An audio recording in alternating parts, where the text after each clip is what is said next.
Welcome, today in front of me Realme GT Neo 3 and I'll show you how to install iPhone keyboard on this device.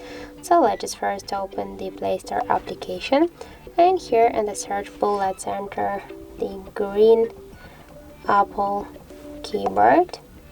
And now we should get this application. That's why tap to install and wait a couple of seconds while this application installing on your device. After that, just tap here to open and click to enable in settings. Now near green Apple keyboard, click once on the switcher and tap to activate. After that, just go back and click here to switch input methods and switch your keyboard to the English Apple keyboard.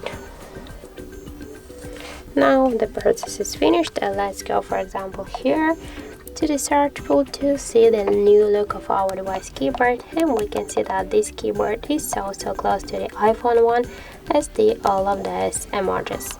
So that's it. Thank you for watching, and if you find this video helpful, don't forget to leave a like, comment and to subscribe our channel.